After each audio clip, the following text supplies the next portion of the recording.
gente, eu sou a Thaís Tavaluti e no vídeo de hoje eu vou tirar dúvidas e dar dicas de como é morar sozinha.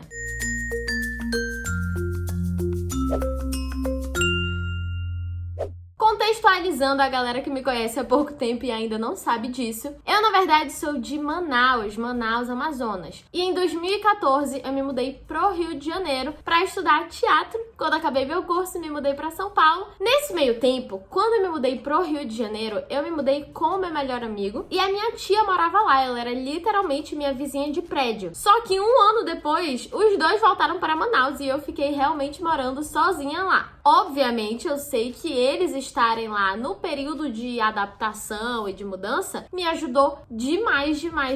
Mas ainda assim, passei por muita coisa nesse período e eu sei que muita gente tem muita dúvida. Talvez, inclusive, eu faça duas partes desse vídeo, porque eu deixei uma caixa de perguntas no meu Instagram pra vocês mandarem dúvida e tem muita coisa mesmo. Mas pra quem tem curiosidade e principalmente quem tem vontade de morar só, aproveita esse vídeo porque eu vou tirar dúvida e eu vou dar dica. Então é isso, vem comigo. Tô usando meu iPad aqui pra ler as perguntas de vocês, porque como são muitas, eu resolvi ir passando e vendo e respondendo. Como tomar coragem pra ir morar sozinha? Rafa, na verdade eu acho que eu só parei pra pensar nisso depois que eu já estava morando só, porque eu sempre sonhei muito em sair de Manaus e me mudar pra estudar teatro. Então era isso que ficava na minha cabeça, assim. Eu pensava muito, tipo, nossa, eu tô indo realizar um sonho, eu tô indo estudar o que eu gosto. Eu não pensava no, nossa, vou morar sem meus pais. Mas uma vez que eu me vi nessa situação, eu dei um passo assim e falei, eita, se acontecer alguma coisa, é comigo a bronca, entendeu? Eu que tenho que resolver. Mas deu certo, então eu acho que a gente arranja coragem naquilo que motiva a gente. Você já sabia cozinhar ou foi se virando e aprendendo? Davi, eu não sabia cozinhar. Na verdade, eu sabia fazer algumas coisas muito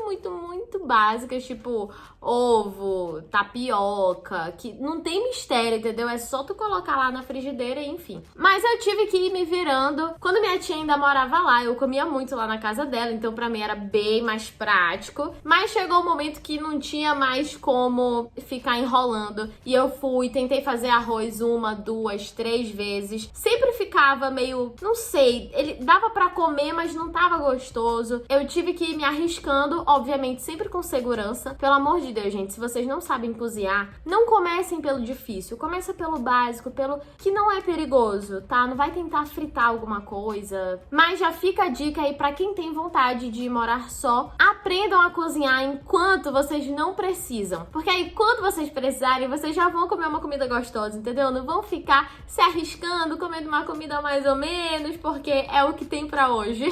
Como equilibra limpar, cozinhar e vida? Saudade, Tatá. Tudinha saudade também. Bom, aí depende muito da rotina que tu vais ter, né? Porque, por exemplo, a minha aula no curso de teatro era só no período da manhã. Às vezes a gente ficava tarde pra ensaiar, alguma coisa do tipo. Mas o normal era segunda a sexta, período da manhã. Então eu tinha o resto do dia e o final de semana pra conciliar todo o resto que eu precisava fazer. Então era até que simples assim, porque, por exemplo, voltando aí ao assunto até de cozinhar, se tu aprende a fazer o basicão, chega domingo, tu fazes tipo comida pra semana, já é uma coisa a menos que tu tem que fazer durante a semana. Eu, inclusive, aconselho muito a fazer isso. Tem gente que não gosta de ficar comendo a mesma coisa a semana inteira. Eu, inclusive, com o passar do tempo, fui me tornando essa pessoa, porque a gente enjoa da comida, né? Mas em questão de limpeza, eu acho que assim, tu tirar um dia na semana pra limpar a casa é mais do que o suficiente. Pelo menos tá aí supondo que se a pessoa tá indo morar só, ela não tem um lugar tão grande assim pra limpar. Como é chegar na hora do almoço e lembrar que você tem que fazer o almoço? Então, é isso que eu falei. É na hora que a gente chega e não tem, e a gente já está morrendo de fome, que a gente pensa, eu deveria já ter feito. Então, já que eu já aprendi, né, com isso, eu tô passando a dica pra vocês antes de vocês passarem por isso. Mas eu acho válido também, às vezes,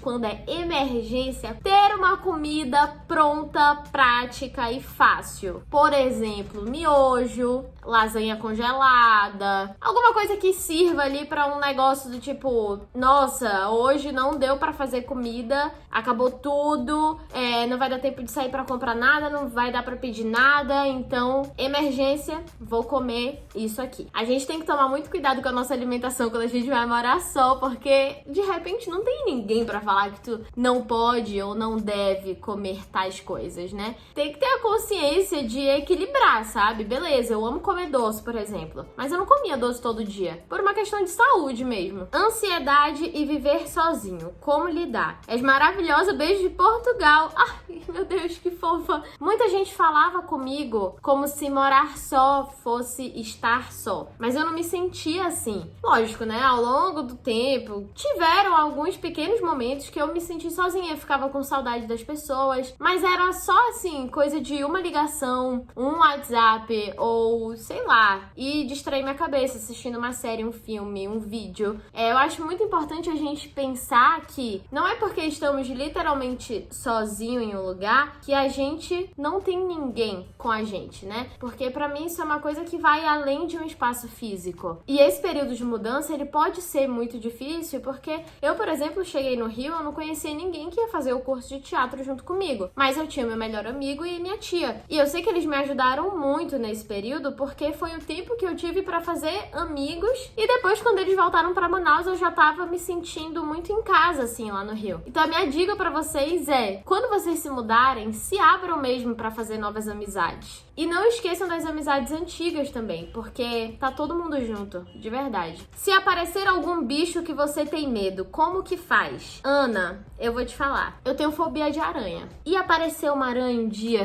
dentro do meu quarto. E eu estava completamente sozinha em casa. Eu liguei pro meu pai, que estava em Manaus, coitado. O que ele ia fazer, né? Pai, pelo amor de Deus, chorando, né? Lógico, porque nessas horas a gente não controla. Falei, pai, tem uma aranha no meu quarto, tem uma aranha no meu quarto, o que eu vou fazer? E o papai começou a tentar me acalmar, né? Pelo telefone, falou, minha filha, fica tranquila. Tu é muito maior que ela. E eu, tipo assim, eu não vou conseguir ficar aqui com essa aranha dentro do meu quarto. Gente, fobia é um negócio sério, não é tipo, tem um medinho, mas eu tiro e tá tudo bem. Não, é um medo que é uma coisa incontrolável, assim. E aí ele foi tentando me acalmar, falou, pega uma vassoura pra, tipo, tirar ela e tal. Eu falei, pai, se eu pego essa vassoura e a bicha vem andando na minha direção, mas mano, eu infarto, entendeu? Eu tenho um ataque do coração. Isso tudo, gente, eu chorando. Isso deve ter durado, sei lá, uns 10 minutos. Pra mim, pareceu uma eternidade.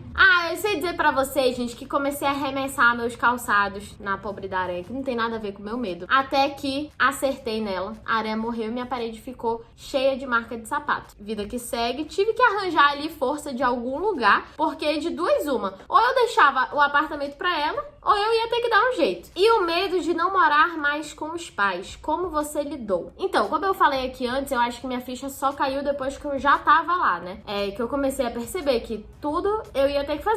Tipo assim, se eu esquecesse de pagar uma conta de luz, iam cortar minha luz. E aí veio uma responsabilidade por cima de mim que antes eu não tinha, que era me atentar a absolutamente tudo que acontecia na casa, porque tudo dependia única e exclusivamente de mim. Mas aí eu busquei formas de me organizar, marcando coisas em calendário, anotando tudo que eu tinha que fazer, o que tinha pra pagar, quando era pra pagar, quando que chegava. E lógico, ficava atenta se tava tudo funcionando, se tinha comida na geladeira pra fazer, se tava faltando alguma coisa. Porque por incrível que pareça, a geladeira não é mágica. A gente pode abrir e fechar aquela geladeira. Se a gente estiver sozinho, não vai aparecer alguma outra coisa lá. Então é ter muita atenção mesmo e tentar ser o mais organizado que der. Além, é claro, do medo ali, né, de tipo, tá sozinha. Eu sempre checava as duas portas, porque tinha a porta de entrada e tinha uma porta de serviço, então eu sempre checava se as duas estavam trancadas. Eu buscava não deixar minha imaginação ficar me levando pra lugares de medo, assim. Vez ou outra acontecia, principalmente quando eu ouvia um barulho na cozinha, porque prédio era aquele negócio, né? Acontece uma coisa no andar de cima, parece que é no teu. E ainda mais hoje em dia com tecnologia, que tu liga por vídeo pras pessoas. Vez ou outra, quando o medo batia forte, assim, ligava por vídeo, ou pra Jéssica, ou sei lá, pra algum amigo, pra alguém, e falava, vem comigo na cozinha que eu ouvi um barulho.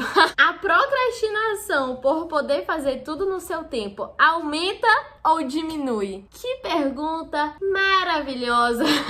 Eu acho que no começo começo ela aumenta e depois ela diminui. Pelo menos pra mim foi assim. É que ir morar sozinha faz a gente amadurecer muito, assim, muito mesmo. Justamente porque tudo só depende da gente, né? Então é aquele negócio. Se eu deixo de fazer isso aqui hoje, ninguém vai vir aqui e ficar falando: nossa, tu não limpou teu quarto hoje, tu não limpou teu quarto hoje. Mas vai chegar uma hora que eu vou estar muito incomodada de não ter limpado o quarto. E aí o que eu vou fazer? Vou lá e limpo o quarto. E aí eu posso ficar fazendo isso até a hora que eu vou virar e falar, tipo assim, eu não quero ter que ficar incomodada pra limpar meu quarto. Então eu já vou limpar o quarto pra eu não ficar incomodada com isso. Mas cada um tem sua trajetória, né? Então assim, eu tô falando da minha. Se alguém aí que tá assistindo mora só ou teve essa experiência, comenta aqui como que foi pra vocês. Qual o maior ponto positivo e o maior ponto negativo? Pra mim é exatamente o mesmo ponto, porque ele pode ser muito positivo ou muito negativo, que é tudo depende de mim. Pode ser positivo porque eu posso fazer tudo no meu tempo,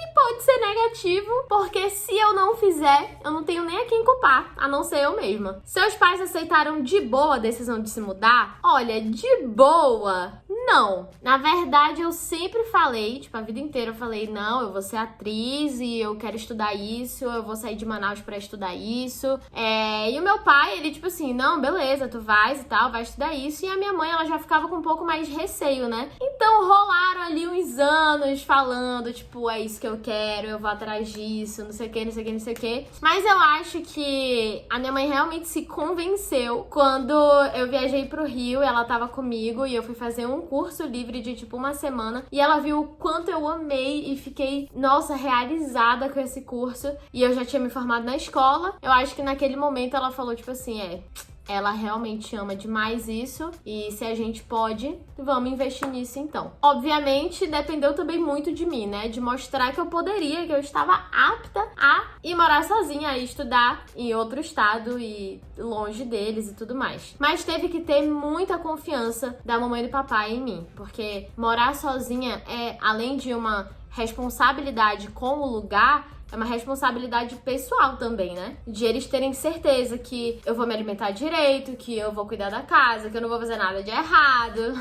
Então, se vocês pretendem ir morar só, comecem a mostrar essa responsabilidade pros pais de vocês. E antes da gente ir pra última pergunta, quero lembrar vocês que vai ter parte 2 dessas dúvidas, mas eu vou deixar primeiro esse vídeo sair e vou abrir de novo uma caixa de perguntas lá no meu Instagram pra vocês tirarem as dúvidas que não foram tiradas nesse vídeo. Então já me segue lá nas redes sociais, já fica de olho, deixa o like no vídeo que me ajuda muito, se inscreve no canal e vamos para a última pergunta. Como é para apagar as luzes para dormir? Isabela, eu amei essa pergunta porque eu tenho medo de escuro, gente. Então, todas as vezes que eu ia apagar a luz do meu apartamento, a luz da sala, ela tinha um ventilador de teto que dava pra apagar no controle a luz. Então, eu deixava o mais perto da porta do meu quarto possível. Que aí eu só apagava e a luz do meu quarto estava acesa. E aí eu entrava, tipo, lindamente no quarto, né? Fechava a porta, televisão ligada. Aí eu apagava a luz do meu quarto pra poder deitar. É isso, lembrando que eu vou deixar a caixa de perguntas lá no meu Instagram para vocês mandarem mais dúvidas para eu tirar no próximo vídeo. Muito obrigada por terem passado esse tempinho aqui comigo